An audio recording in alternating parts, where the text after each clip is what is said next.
Bonjour à tous, j'espère que vous allez bien. Bienvenue pour ce nouveau numéro de l'Exo de Colle, aujourd'hui numéro 147. Et pour ce numéro, je vous propose un drôle d'exercice qui va entremêler algèbre linéaire et topologie et qui aura pour but de répondre à la question suivante.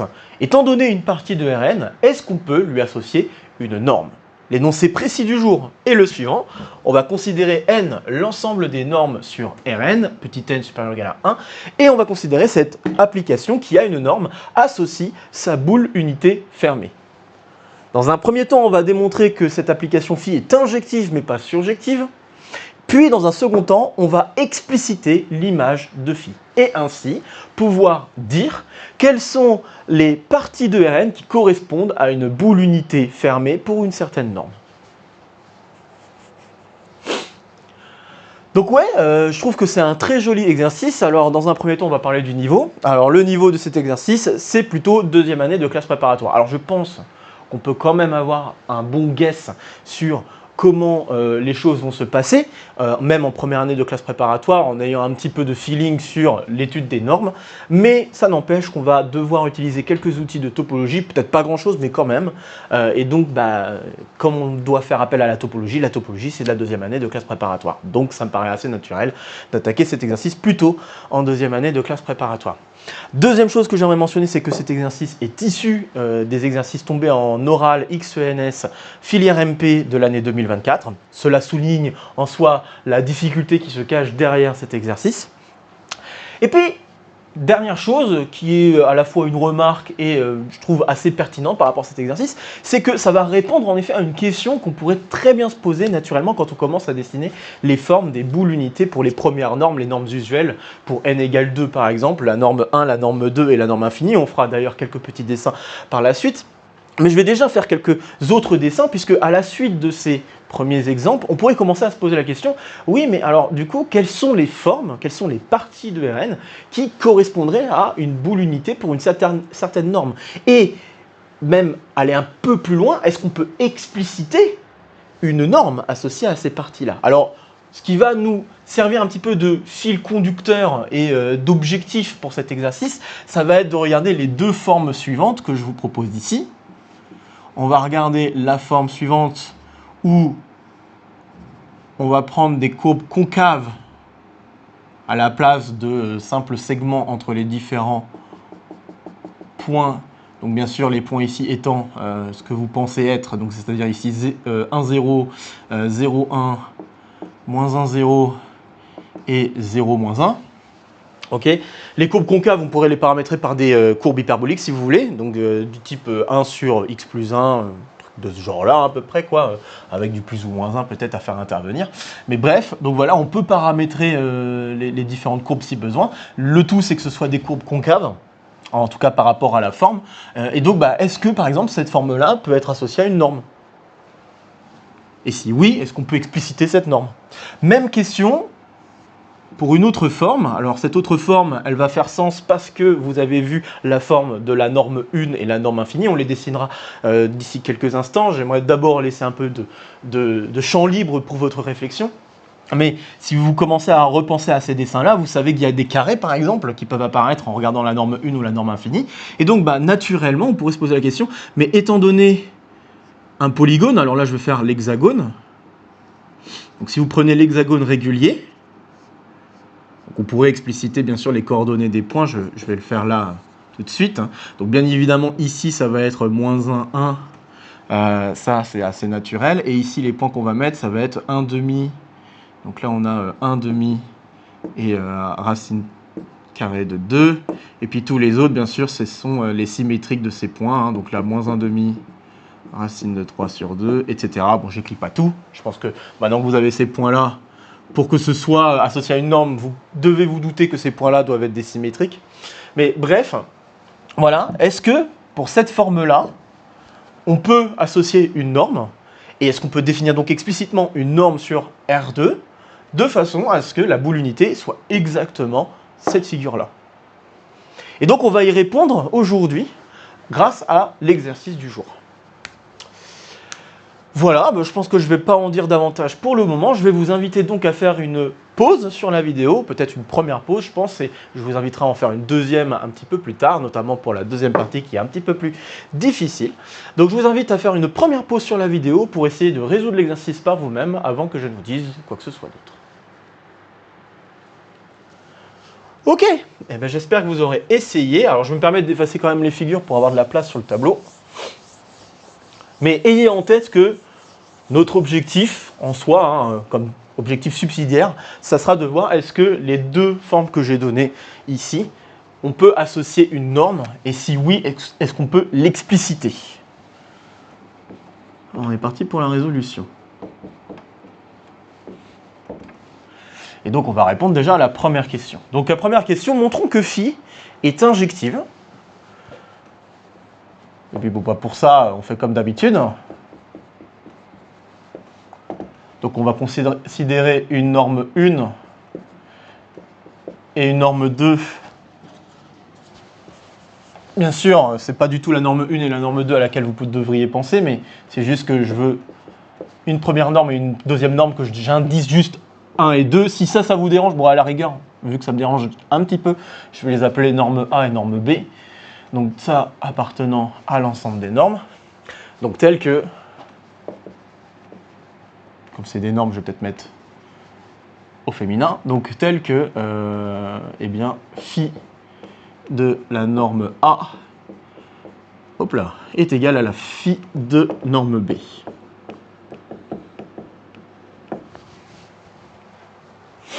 Très bien. Et donc l'objectif, c'est de montrer que les deux normes sont égales. Pour montrer que deux fonctions sont égales, il suffit de montrer qu'elles sont égales en tout point. Alors, on peut déjà constater qu'en 0, elles valent toutes de 0, donc bon, ça c'est déjà un truc à traiter. Donc, primo norme 0 de A égale 0 égale norme 0 de B. Donc ça, bon, déjà, on est content. C'est juste que je veux traiter le cas 0 à part, c'est pour ça que je fais ça. Et puis maintenant, si je prends un élément x dans Rn qui n'est pas nul, et bien là, ce que je vais m'amuser à faire, et c'est quelque chose d'assez naturel à faire, c'est que, étant donné un vecteur, si ce vecteur n'est pas dans la boule, bon, il peut être dans la boule directement, mais si ce vecteur n'est pas dans une des boules, ce que je peux juste faire, c'est normaliser. Et en normalisant, je vais pouvoir faire en sorte d'être dans l'autre boule. Donc c'est exactement ce que je vais faire maintenant. Et grâce à ça, je vais pouvoir m'amuser à utiliser des inégalités. Et ces inégalités-là, vont me permettre d'avoir les inégalités que je souhaite sur les normes. Donc très bien, donc je considère phi qui est là-dedans, et du coup, bon, déjà, première chose à constater, c'est que norme A de x est différente de 0, tout comme norme B de x, étant donné qu'une norme, c'est censé être définie positive.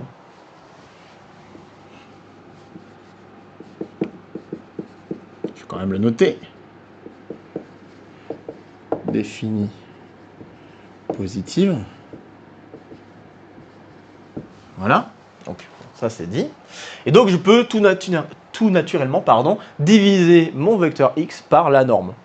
Donc ainsi, je vois que x divisé par la norme a de x, et ça va être un élément de la boule unité. Donc ça, je sais que c'est dans phi de la norme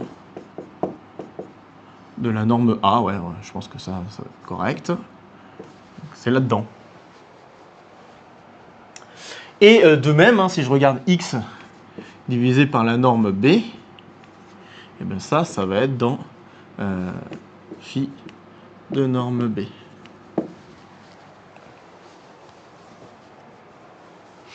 Ok. D'accord. Donc, alors maintenant que j'en suis là, je vais essayer d'entremêler les deux normes.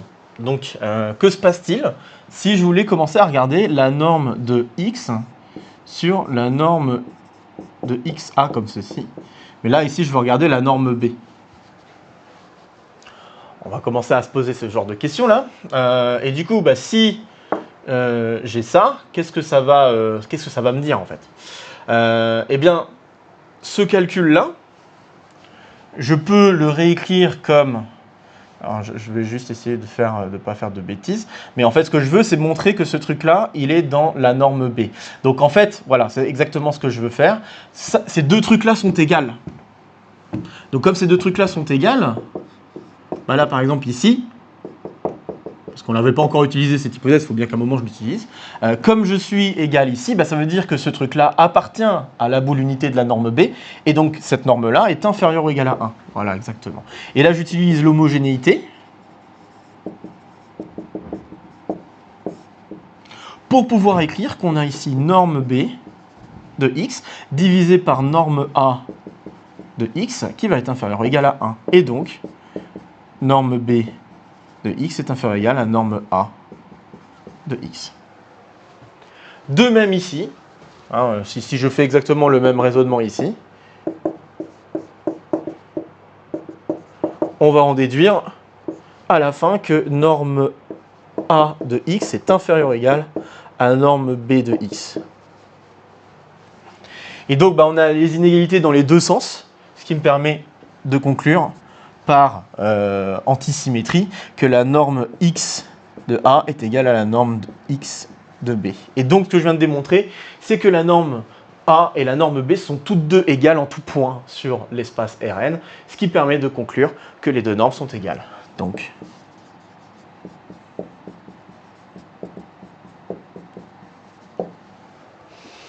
et voilà, on vient de démontrer l'injectivité. Ok. Bon, je vais me permettre... ouais, je n'ai pas besoin d'effacer tout de suite. Je vais répondre à la surjectivité en dessous ici. Ok. Donc pour le fait que ce soit non surjectif, phi non surjective,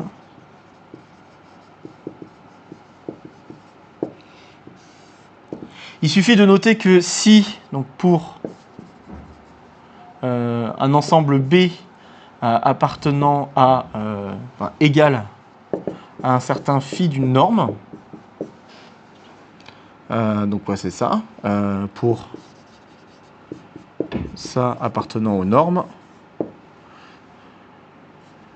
je vais mettre plutôt avec, juste histoire de ne pas répéter pour, donc avec ça, hein, on a 0 qui doit être dans la boule, donc, car la norme de 0 est égale à 0, et bien évidemment 0 est inférieur ou égal à 1. Donc, c'est assez clair que si B, si je prends une partie qui ne contient pas 0, alors je suis sûr qu'elle ne provient pas d'une norme. Donc, ainsi, toute partie de Rn qui ne contient pas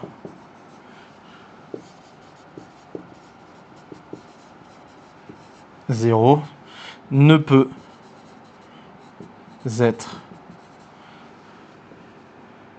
donc, aucune partie, je vais peut-être écrire comme ça, ce sera un peu plus français, aucune partie qui ne contient pas 0 ne peut être image d'une norme par phi. Et voilà, ceci conclut donc la non-surjectivité de l'application phi. Bien, alors maintenant, on va se lancer dans un truc un petit peu plus dur, qui est de déterminer l'image de phi. Hop. Je vais passer ici, peut-être déplacer ce truc-là d'ailleurs. Hop. Et là, on va démontrer quelques propriétés élémentaires sur les boules unités associées à une norme. Et ça va être des propriétés plutôt topologiques. Et je vais me permettre de dessiner une norme que vous connaissez bien, donc là notamment la norme 1. J'ai envie de dessiner celle-là. Donc, hop, car ça me sera utile pour vous expliquer ce qui va s'en suivre. Hop. Donc, tac, tac, tac, tac. Donc ça c'est pour la norme 1 pour n égale 2. Ok. Alors qu'est-ce que vous pouvez constater sur une boule unité associée à une certaine norme? Ce que vous pouvez constater, c'est plusieurs choses et on va les énumérer. Donc si B est égal à phi d'une norme de points.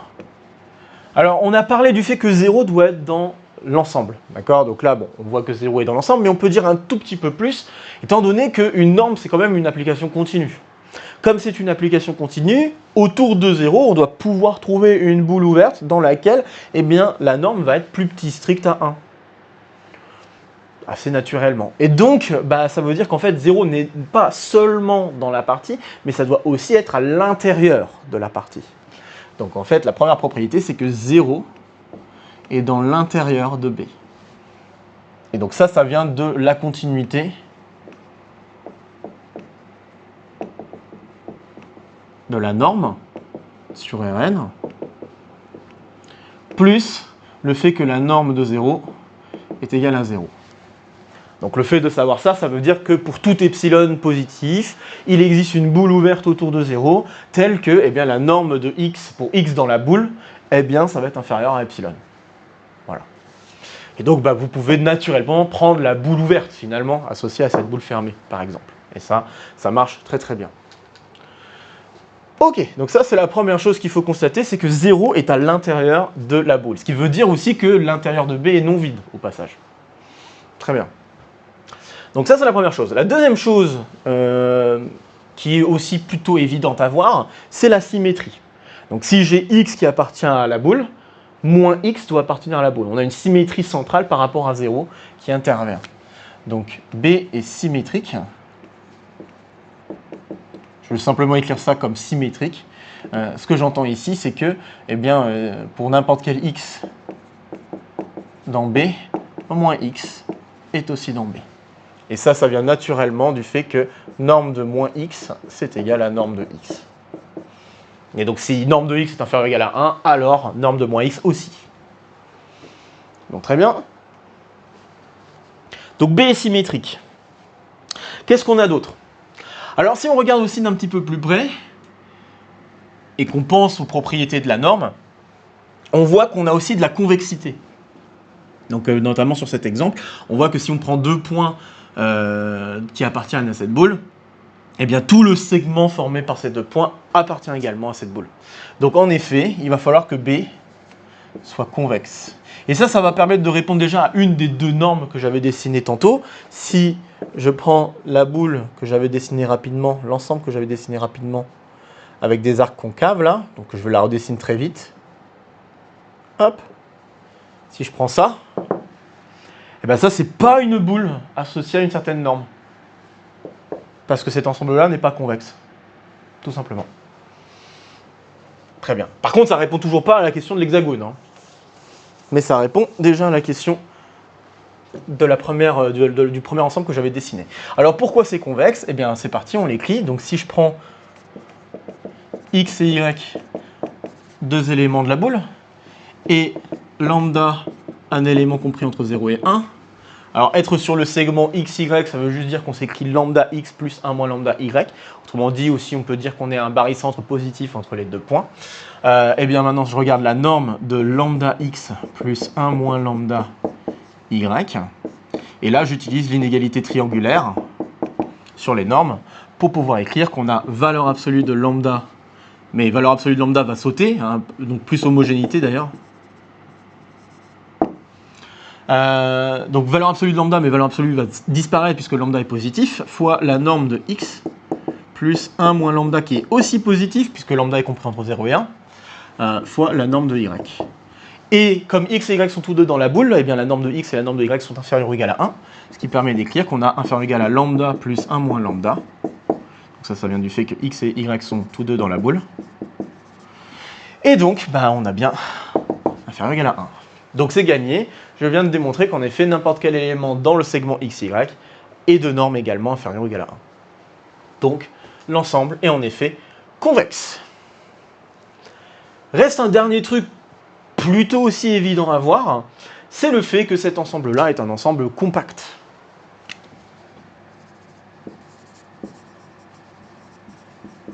Alors pourquoi c'est un ensemble compact? Ça, un réflexe classique de deuxième année de classe préparatoire en topologie, c'est un fermé borné. Fermé borné. Alors pourquoi c'est un fermé borné? Borné, bah, ça vient en soi de la norme. Donc bah, en effet, la norme de n'importe quel élément est inférieur ou égal à 1. Donc bah, je pense que c'est assez clair par sa définition, par la définition de la topologie associée à une norme. Mais comme toutes les normes sont équivalentes, bon bah, on arrive à la conclusion qu'on souhaite. Donc l'ensemble est borné, bien sûr, peu importe la topologie considérée. Et l'ensemble est un fermé, puisqu'on peut très bien écrire notre boule comme tout simplement l'image réciproque de... Alors c'est l'image... Qu'est-ce que je veux faire exactement? Je réfléchis 2 secondes. Parce que là, c'est pas une image réciproque, c'est une image directe. Bah après, on peut la jouer avec de la topologie classique séquentielle. Hein. Je vais peut-être pas me casser la tête, puisque puisque la norme est continue. Bon, je pense qu'on peut la jouer avec une norme. Ouais. Oh si. Ouais, si, je peux écrire ça. Donc je peux écrire que c'est la norme moins 1. Bon, je vais l'écrire. Ouais, ça va être très moche. Mais bon, je sais pas. Je vais l'écrire. Si vous me permettez, je vais écrire ça. Donc c'est l'image réciproque de la norme pour le segment 0,1. Voilà. Donc si j'écris ça, l'application norme étant une fonction continue, je suis en train de faire l'image réciproque d'un fermé par une application continue, fermé dans R. Et donc par conséquent, bah, c'est bien un ensemble fermé. Voilà. Donc B est bien un compact dans Rn. Et ça aussi, ça va nous être utile à un moment donné dans nos affaires. Et bon, bah, ce sont déjà les premières propriétés qui peuvent vous venir à l'esprit. Là, je vous ai énuméré donc 4 propriétés qui sont satisfaites par les boules venant des normes. La question qu'on peut commencer maintenant à se poser, peut-être qu'il y a d'autres propriétés qui peuvent être utiles, hein, mais en tout cas, rien qu'avec ces 4 propriétés, on peut commencer à se poser la question, est-ce que si j'ai une boule, sans savoir qu'elle vient d'une norme, est-ce que si j'ai une boule venant, satisfaisant aux 4 propriétés, est-ce que cette boule vient d'une norme? Puisque là, en fait, si vous regardez d'un petit peu plus près les différentes choses qu'on a démontrées, on voit qu'il y a des questions de continuité sur la norme qui sont plus ou moins satisfaites. On voit qu'il y a une question de nullité qui pourrait être satisfaite grâce à la première propriété. La question de la symétrie, bah, ça est... la question de symétrie et puis éventuellement aussi la question de convexité peuvent cacher une question d'homogénéité. Donc a priori, ces deux trucs-là peuvent être pas mal pour assurer une homogénéité. Et puis ça, bah, on peut se poser un petit peu la question, mais vu qu'on a déjà fait le tour de quelques propriétés de la norme, peut-être que ça, c'est lié à une question de séparabilité, le fait que ce soit défini positif. Donc peut-être que ça permet aussi de s'assurer ce genre de propriété. Donc en voyant ces 4 propriétés, on peut commencer maintenant à se poser la question, ok, étant donné une boule qui vérifie les propriétés citées, est-ce que cette boule vient d'une norme? Alors, ça serait bien de pouvoir définir une norme associée à une boule, c'est-à-dire faire l'opération inverse. Eh bien, on va y réfléchir un petit peu. Je vais effacer ici. Pour juste réécrire les 4 propriétés satisfaites par les parties que je vais prendre. Donc à partir de maintenant, on va considérer B, une partie de Rn, telle que, primo 0 est dans l'intérieur, donc ça permet de dire aussi que l'intérieur est non vide. Deuxio, que B est symétrique, par rapport à 0.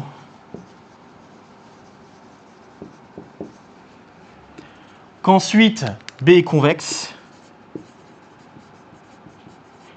Et enfin, que B est compact.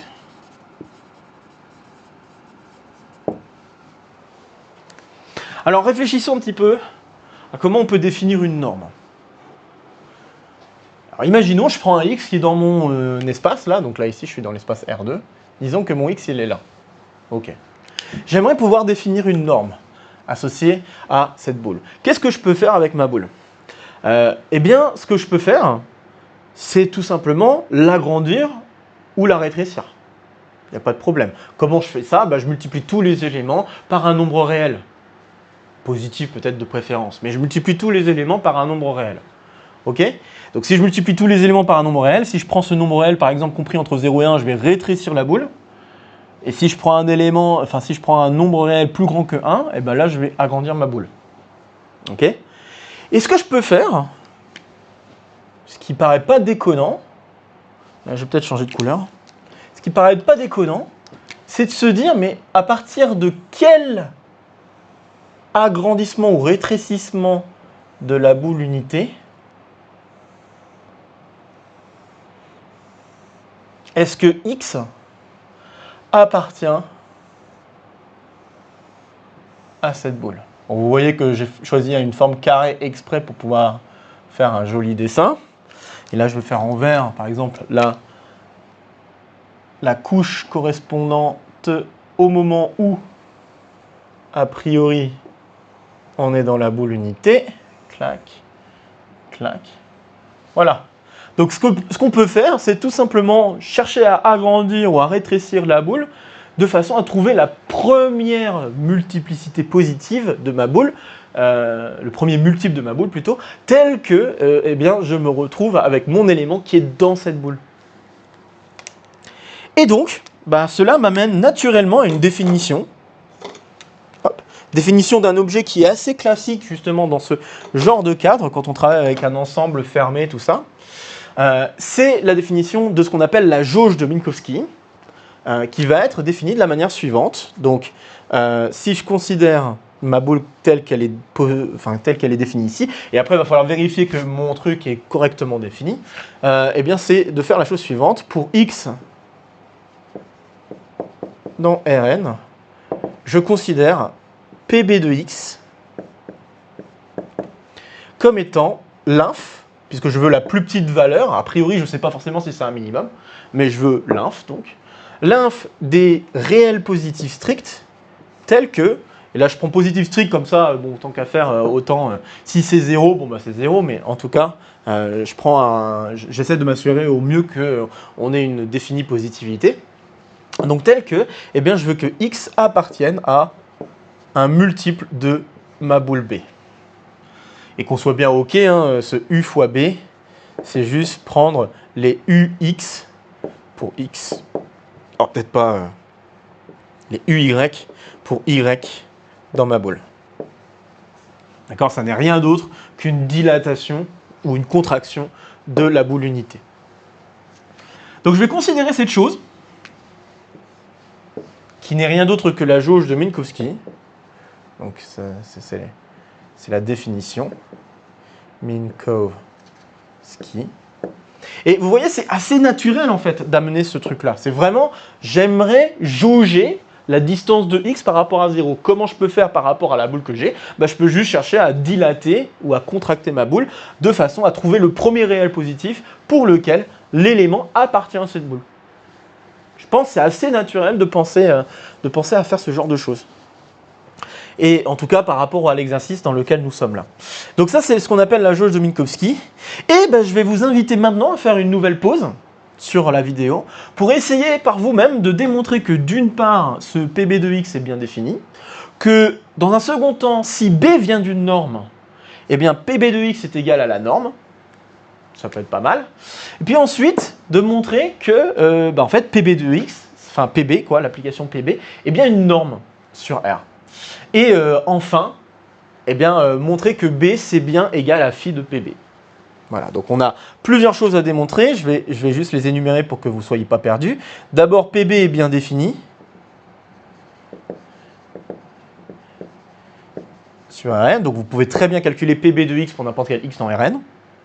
Ça, c'est la première chose.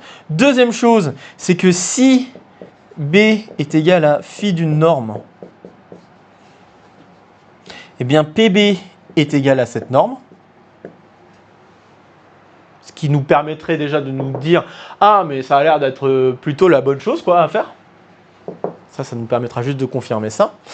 Dans un troisième temps, montrer que, peu importe B maintenant, si je reprends B dans ce cas de figure général, montrer que Pb est bien une norme.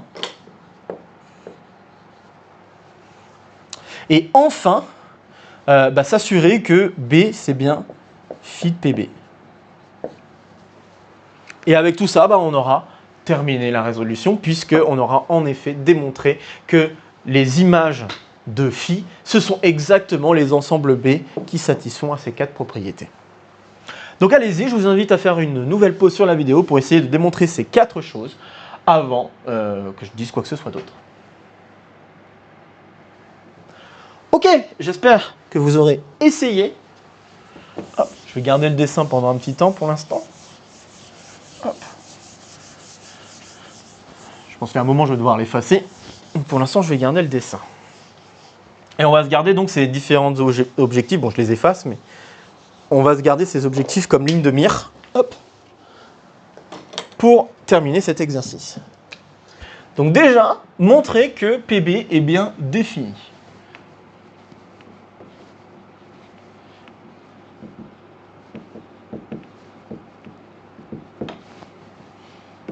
Ok.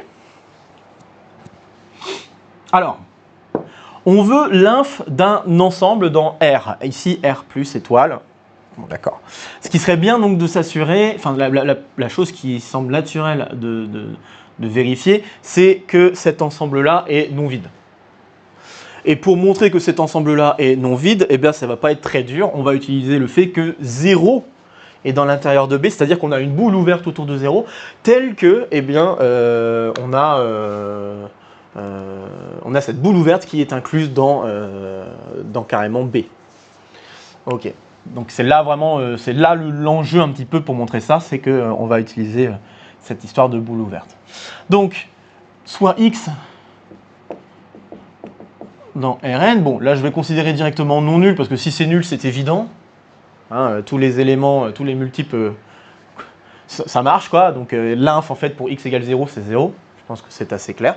Donc je ne vais pas m'occuper de x égale 0, je vais m'occuper directement de x non nul. Alors, je sais, donc on sait que 0 appartient à l'intérieur de B, ce qui veut dire qu'il existe, donc pour mon x donné, je peux prendre un multiple suffisamment petit de façon à ce que ce multiple fois x appartienne à ma boule, et donc à l'intérieur de la boule. Donc ainsi, il existe un epsilon positif tel que, eh bien, si je fais epsilon fois x, j'appartiens à l'intérieur de B, puisque je serai au voisinage de 0. Puisque comme je suis au voisinage de 0, je sais que j'ai une boule ouverte autour de 0 qui contient tous les éléments que je... Enfin, qui contient des éléments qui sont dans B, hein, finalement. Et comme je suis autour de 0, je peux prendre n'importe quelle direction. D'accord ? Pour n'importe quelle direction, je peux faire un petit écart autour de 0 et rester dans la boule. Si ce n'était pas le cas, ça veut dire que 0 ne serait pas dans l'intérieur de B. En tout cas, ça serait pas au bord de... Ça serait au bord de ma boule.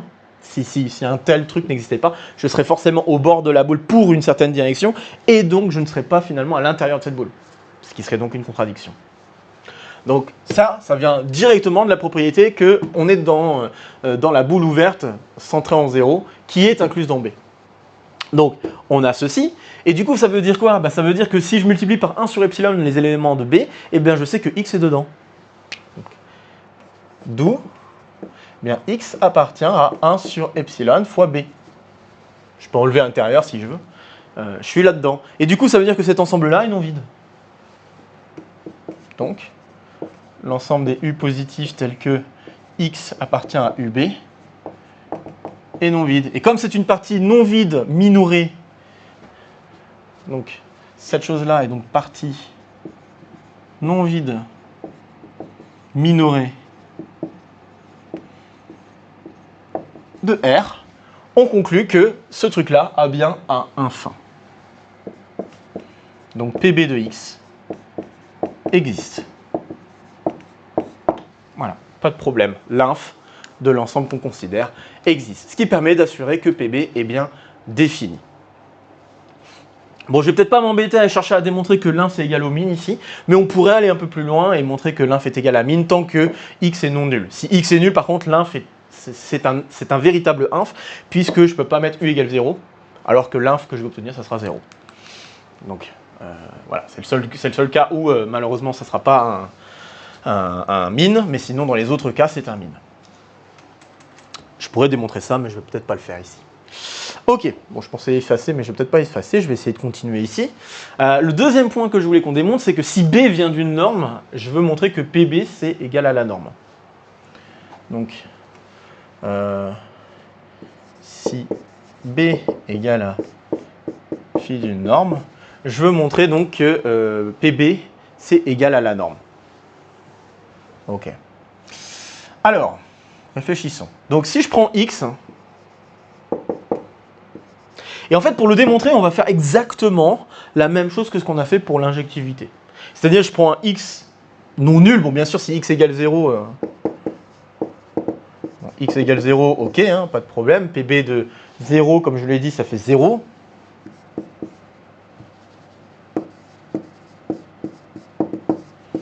Évidemment, puisque là, ça va être vrai pour n'importe quel U positif. Hein. Le 0 appartient bien à U fois B pour n'importe quelle dilatation de la boule. Il n'y a pas de problème. Donc on se retrouve avec ça marche. Et puis maintenant, si X est non nul, eh bien je vais faire exactement la même chose, c'est-à-dire que je vais diviser tout simplement par la norme. Donc ce que je vais faire, c'est que je vais faire donc X, hop, alors que je ne fasse pas de bêtises. Donc, X divisé par la norme de X devient forcément un élément de la boule. Ce qui veut dire quoi? Ça veut juste dire que si je suis dans la boule, ça veut dire que par exemple pour U égale 1, ce truc-là, enfin je sais que ce truc-là, ce machin-là est dans l'ensemble pour U égale 1. Donc ça veut dire que l'inf que je dois trouver doit être plus petit que 1.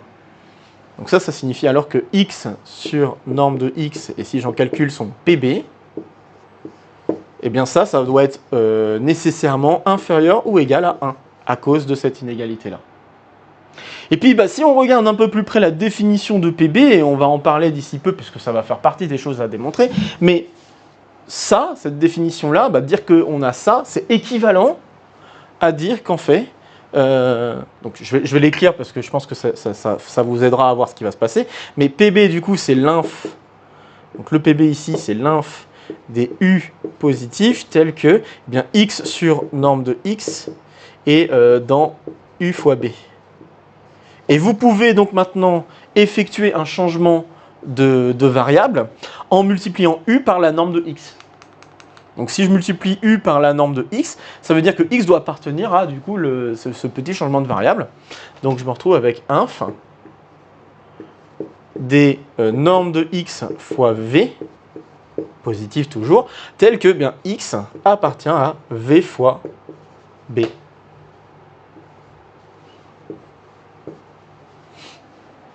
Tout simplement. Norme de... Alors d'ailleurs j'ai écrit une petite... Non, je pense que c'est correct. Ok, je pense que c'est correct. Je multiplie par norme de X, et du coup, en multipliant par norme de X, je veux juste m'assurer que...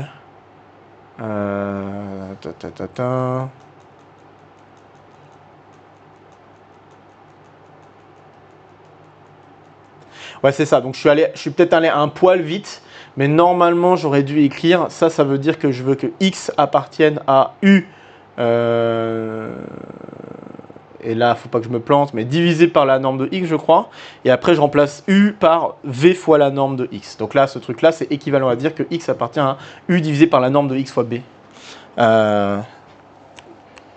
J'essaie de me convaincre de ce que je viens de dire, mais normalement, c'est ça.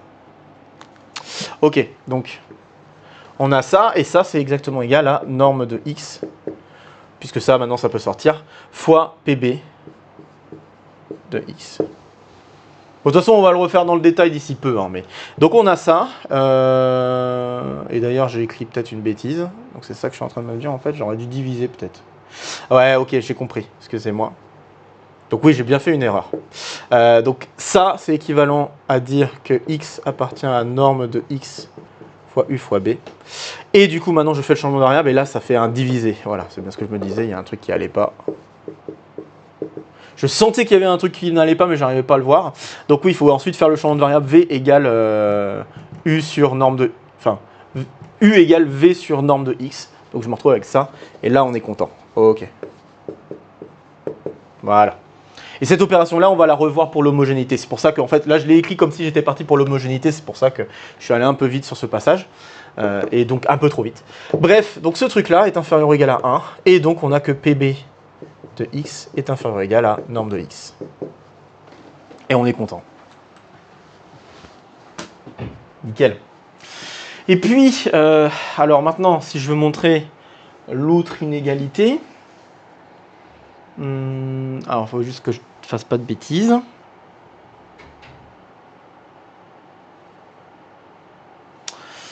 Parce que là, je veux montrer que... Donc là, je suis arrivé à ce truc, cette inégalité-là. Je veux montrer l'autre inégalité. Donc, pour montrer l'autre inégalité...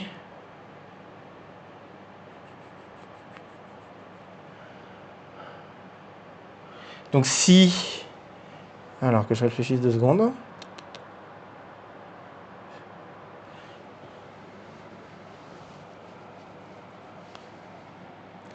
Donc là, normalement, il faut que je fasse un peu dans l'autre sens en essayant de décrire à quoi appartient mon x. Hop. Je vais me permettre d'effacer un petit peu là. J'ai pas envie d'effacer ça. Donc je vais effacer le dessin.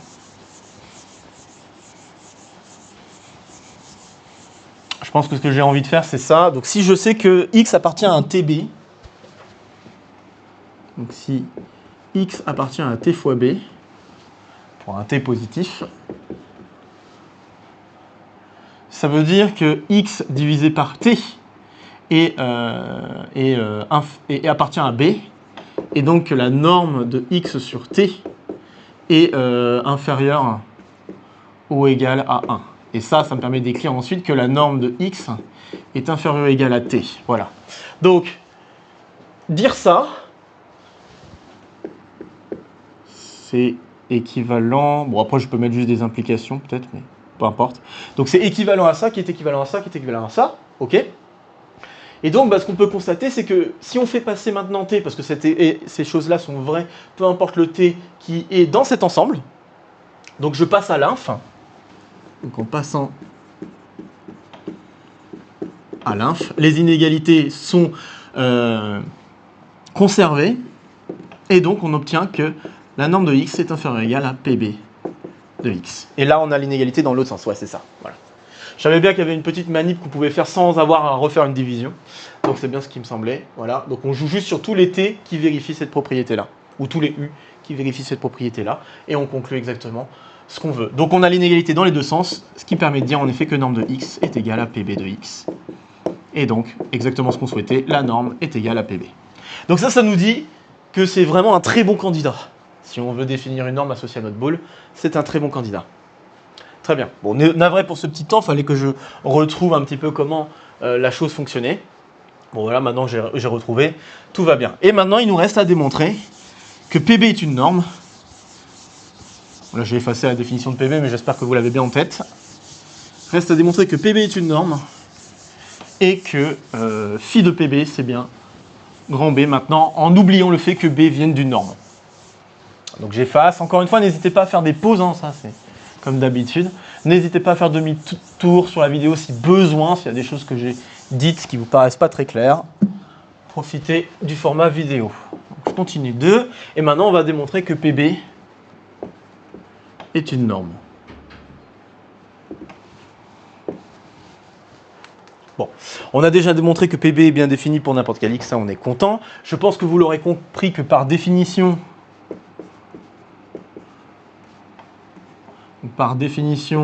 eh bien, pb de x est toujours positif ou nul. Donc ça, on est content, peu importe le x qu'on prend dans Rn, puisqu'on fait un inf sur R plus étoile. Donc par passage de limite, on est supérieur ou égal à 0. Ça, c'est nickel.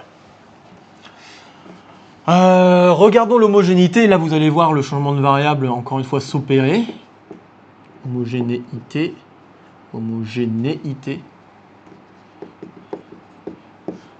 Ok, donc je prends x dans Rn et je vais le prendre non nul parce que si c'est nul, ça va très vite. Et puis, pareil, je vais prendre alpha un réel positif et pareil, je vais le considérer non nul, sinon là aussi, ça va très vite. D'accord, donc je considère ce cas de figure-là. Alors, si je regarde maintenant pb de alpha x, vous avez alors l'inf des u positifs tels que alpha x appartient à ma boule, donc à u fois b, à u fois la boule, tac, tac. Changement d'écriture, ça revient à dire, on prend les u positifs tels que x appartient à u sur alpha b. Voilà, et là vous voyez le changement de variable de tantôt, mais cette fois-ci dans le sens que je pensais au départ, mais c'est juste que c'était pas le bon tout à l'heure, puisque là on n'était pas en train de multiplier, mais on était en train de diviser. Donc là je considère maintenant le changement de variable V égale U sur alpha, et ça correspond à dire que je fais l'inf de l'ensemble des alpha V positifs, tel que... Alors c'est vrai que je peux prendre un réel non nul, parce que je peux faire appel aussi à l'homogénéité, à la symétrie.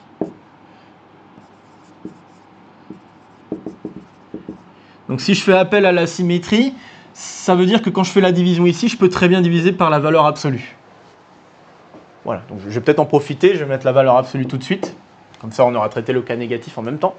Donc on a ceci, et là on a donc x qui doit appartenir à, là en multipliant par valeur absolue de alpha, valeur absolue de alpha va simplifier, ça me donne bien v fois b.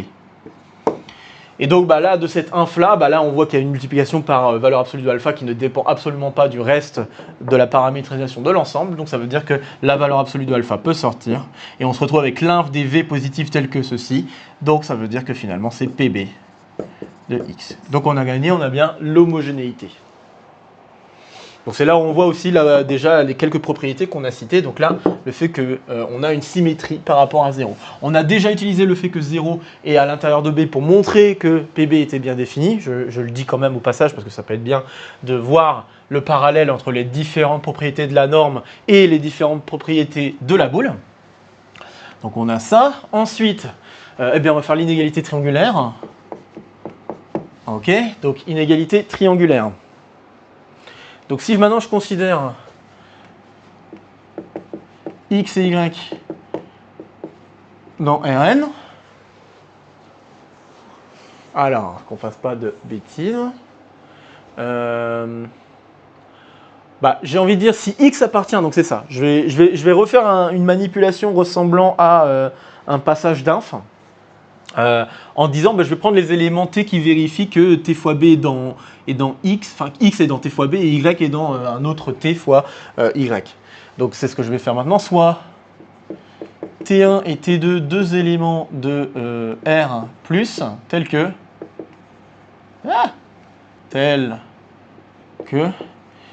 x appartient à t1 fois b et y appartient à t2 fois b.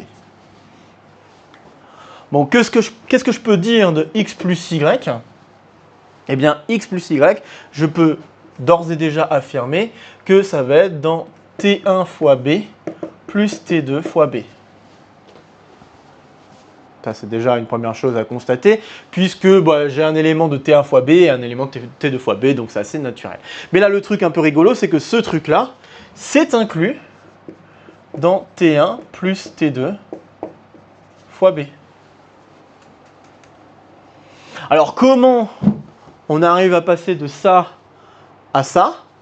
Eh bien, il suffit de faire une division. Et c'est là où on utilise la convexité.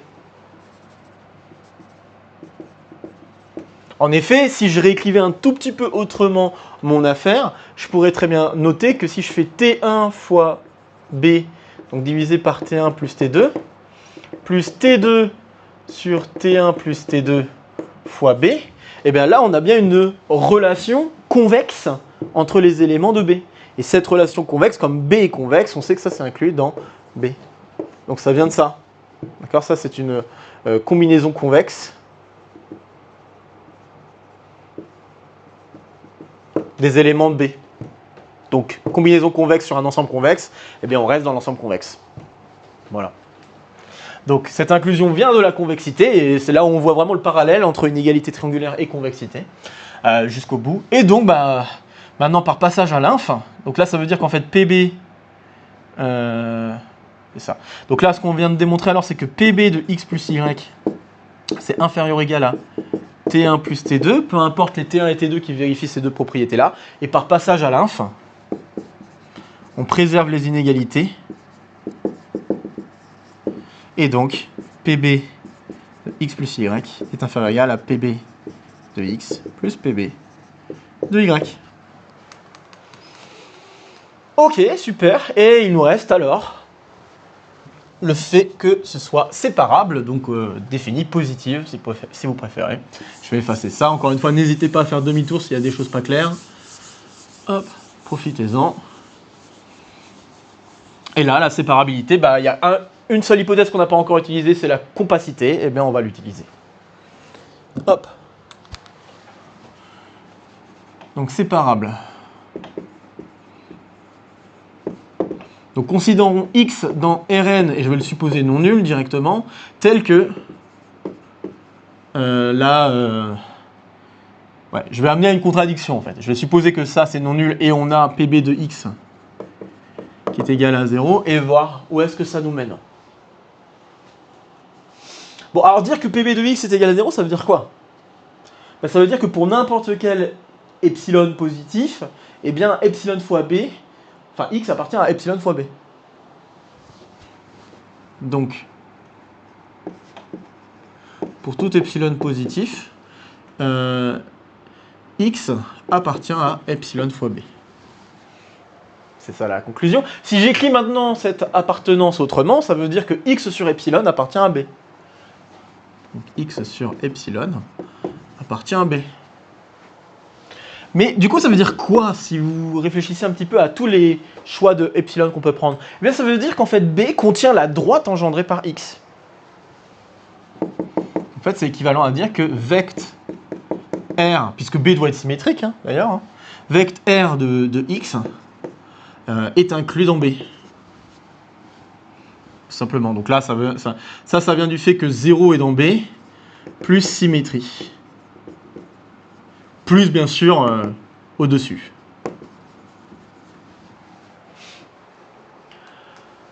Bon, et b, malheureusement, c'est un compact. Donc, bah, ça, c'est pas possible. Qui dit compact dit borné, et cet ensemble-là n'est pas borné. Donc, cela viendrait en contradiction. Vient en contradiction avec B compact, qui implique notamment B borné.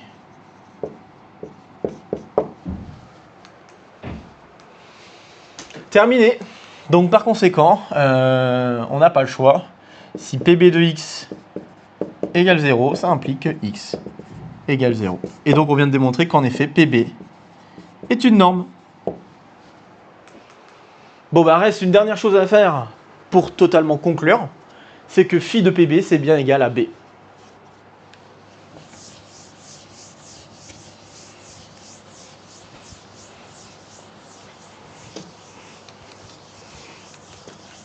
Et donc, une fois que j'aurai fait ce phi de PB, bah, je pense que vous l'aurez compris, l'exemple de mon hexagone, eh bien oui, il existe une norme.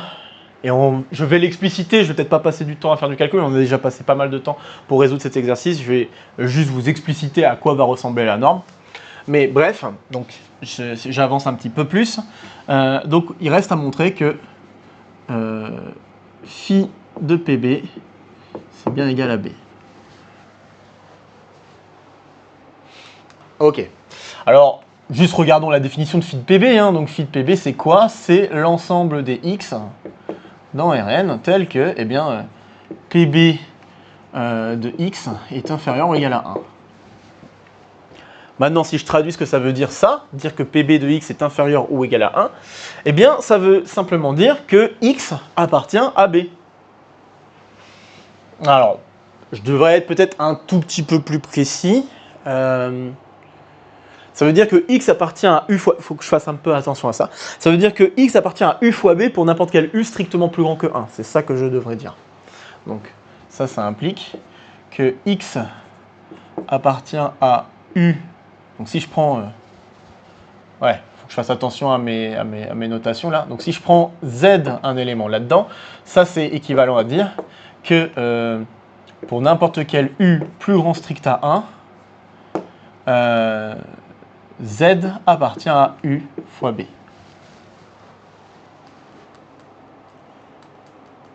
C'est ça. Donc pour n'importe quel z, c'est ça. Donc très bien. Et du coup, qu'est-ce que ça veut dire ça? Bah ça veut dire que z appartient à l'intersection de ces trucs-là. Donc, z appartient à l'intersection des ub pour u strictement plus grand que 1. C'est ça. Et donc, être dans l'intersection de ce machin-là, c'est la même chose que d'être dans B.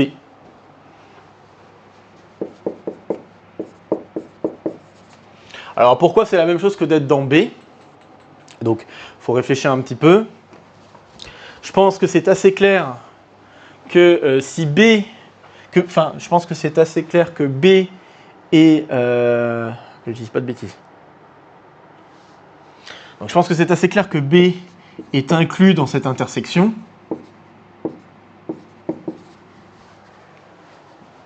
Je pense que ça va, puisque là je prends un truc inférieur ou égal à 1, et de l'autre côté je suis en train de prendre tous les éléments qui sont inférieurs à strict à, qui est inférieur ou égal à U, avec U strictement plus grand que 1. Donc tout va bien. Je peux prendre, en effet, je peux constater que B est inclus là-dedans.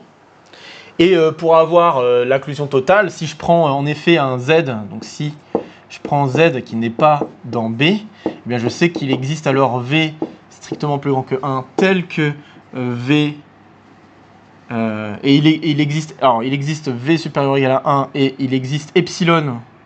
Alors ouais, essayons de la faire tranquille. Et il existe epsilon positif tel que V, Z appartient à V fois B, mais Z n'appartient pas à V. Alors que je réfléchisse, que je fasse pas de bêtises.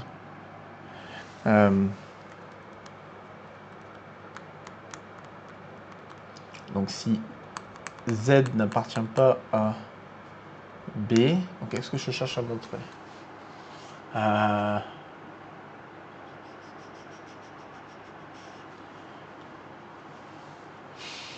Je veux juste montrer que PB est inclus dans B, donc c'est ça, et du coup je veux montrer que ce truc-là c'est la même chose que... Ok, donc ce que je suis en train de dire, alors je suis peut-être... Ouais, donc il existe epsilon positif tel que V plus epsilon est plus grand que 1, mais que V plus epsilon fois B ne contient pas Z. Voilà, c'est ça que je veux faire. Et du coup, ça veut dire que ce Z n'appartient pas à l'intersection.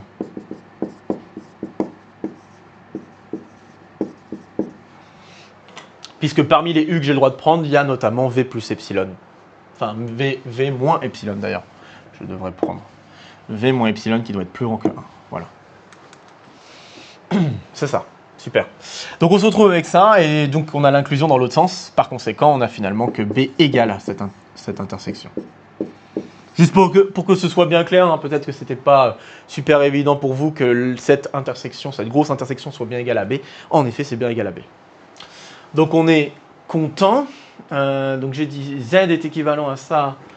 Donc si Z est là-dedans, je viens de démontrer que Z est dans B. Et maintenant, si Z est dans B...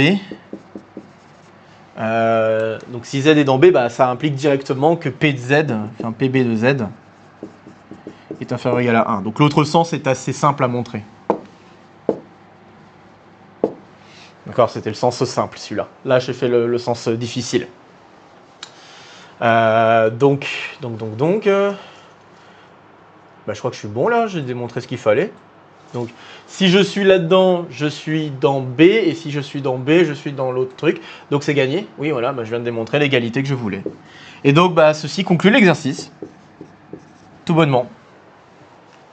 Je viens de démontrer qu'en effet, n'importe quelle boule qui satisfait à ces 4 propriétés, enfin n'importe quel ensemble de Rn qui satisfait à ces 4 propriétés, est un ensemble qui est issu d'une norme. Donc, c'est une boule unité pour une certaine norme. C'est ce que je viens de démontrer. Et cette norme-là, on peut la définir de manière assez générale comme étant PB. Donc cette jauge de Minkowski pour B. Alors, permettez-moi donc de conclure avec l'autre exemple fil rouge que je vous avais donné. Alors, je me permets de t'interrompre quelques instants parce que tu vas t'apprêter à dire des grosses bêtises et il faut vraiment qu'on corrige ça, donc je suis désolé. Mais je vais en profiter, je vais vous montrer un petit peu ce qui se passe à travers GeoGebra. Je pense qu'on va profiter un peu de cette situation. Donc passons sur GeoGebra. Donc voilà, ce que vous voyez actuellement, c'est donc l'hexagone qui nous a servi comme deuxième exemple de motivation pour déterminer quelle serait la norme associée à cette boule unité fermée. Et donc pour déterminer cette norme, ici, il y a une manière assez usuelle de le faire. Puisque nous avons affaire à un polygone, il nous suffirait de regarder les équations des différentes droites et après jouer avec ces différentes équations pour obtenir la norme qui serait donc associée à cette boule. Alors pour ce faire, On va en fait déterminer les différentes équations qui sont régies par les segments et donc par les droites associées à ces différents côtés du polygone. Et donc si je commence à regarder le côté BC, je vais avoir la droite y égale racine de 3 sur 2. Et donc ce que je veux, c'est que la valeur absolue de y soit finalement inférieure ou égale à racine de 3 sur 2. Ce qui va me donner le domaine que vous avez vu là s'afficher en bleu. Si je continue avec les autres droites, donc notamment par exemple avec la droite AB, eh bien je vais me retrouver avec la droite 1 demi de y plus racine de 3 sur 2 x qui doit être égale à racine de 3 sur 2. Et donc encore une fois, j'aimerais que la partie équation, donc la partie y et x là, soit inférieure ou égale finalement à la valeur racine de 3 sur 2. Et si je continue avec le dernier côté, je vais avoir une équation tout à fait similaire à la précédente. Il va juste falloir remplacer un plus par un moins pour se retrouver avec les bonnes droites. Et donc vous pouvez voir que l'intersection de ces différents domaines nous donne exactement l'hexagone. Donc ce qui semblerait être quelque chose qui promet de nous donner la bonne norme, eh bien ça va être quelque chose qui joue avec le max des différentes expressions que nous avons obtenues. Exactement à l'image de la norme infinie pour le carré. Quand on regarde le carré, on regarde les différentes droites qui régissent ce carré, et une fois qu'on a ces différentes droites, on en arrive à des équations qui doivent être satisfaites pour notre norme, ou en tout cas pour décrire la boule unité, et une fois qu'on a ces différentes expressions, en fait on en déduit exactement la norme. Et donc là c'est exactement ce qui va se produire, on en déduit donc la norme, et donc je vais l'afficher sous vos yeux. Voilà l'expression finale de la norme associée donc à cette boule unité fermée. Vous voyez cette petite normalisation là de 2 sur racine de 3 qui apparaît tout simplement parce que toutes les équations, c'est des équations de droite avec égale racine de 3 sur 2. Donc il faut tout renormaliser pour faire en sorte que la boule soit bien la boule unité, donc pour que tous les éléments qui se trouvent à l'intérieur de cet hexagone soient bien de norme inférieure ou égale à 1. Et puis ensuite vous avez en effet toutes les équations de droite que nous avons obtenues et qui donc régissent finalement les différents côtés de notre polygone. Et vous pouvez faire exactement le même calcul pour n'importe quel n-gone régulier, voire même n'importe quel polygone, tant que vous avez les propriétés de boule unité fermée qui sont satisfaites, avoir 0 à l'intérieur, avoir la compacité. Bon, ça va être assez automatique puisqu'on travaille avec une enveloppe convexe. Enveloppe convexe, donc on va avoir la convexité, mais le point aussi super important, ça va être la symétrie. Donc bien sûr, tant que vous avez un polygone qui est symétrique par rapport à 0, convexe et tout ce que vous voulez, qu'il faut vérifier donc pour avoir une boule unité fermée, eh bien vous pouvez faire le même genre de calcul en déterminant toutes les équations de chacune des droites qui sont en jeu. Demandez du coup à ce que ces différentes droites doivent satisfaire à la place d'équations, des inéquations pour définir les domaines que nous souhaitons. Et puis une fois que nous avons tout ça, eh bien on en déduit finalement la formule de la norme associée au polygone. Et donc le Benjamin du passé a fait quelques petites bourdes dans ses derniers calculs qui l'ont amené à obtenir une norme qui était assez différente de celle-ci. En fait, la différence va régir avec la symétrie y égale x, globalement, plus une petite homothétie, puisqu'il a oublié de tenir compte justement de cette normalisation que je vous ai mentionnée ici. Bref, voilà, en faisant attention à toutes ces petites choses, eh bien, on se retrouve avec l'équation correcte qui régit la norme, et pas celle que malheureusement Benjamin du passé avait obtenue. Bref, maintenant que c'est corrigé, je vais laisser le soin à Benjamin du passé de conclure cette vidéo. Voilà, je pense que c'est bien, ça peut être un bon endroit pour s'arrêter. Alors comme d'habitude, n'hésitez pas à partager la vidéo si vous connaissez des camarades qui pourraient être intéressés par cette vidéo ou par le contenu de la chaîne de manière plus générale. N'hésitez pas à laisser en commentaire vos questions, vos remarques, vos retours concernant cet exercice. Ça fera toujours plaisir de discuter maths avec vous. Un petit pouce bien sûr, ça fait toujours plaisir et ça aide toujours à soutenir la chaîne. Ça fait du bien quoi. Ici, ça sera pour me soutenir. Ici, ça sera pour vous abonner. N'oubliez pas d'activer la clochette. De nouvelles vidéos vont se proposer à vous pour continuer à faire le tour de la chaîne. Et sur ce, je vous retrouve très vite pour de prochaines aventures mathématiques. Portez-vous bien et à très bientôt.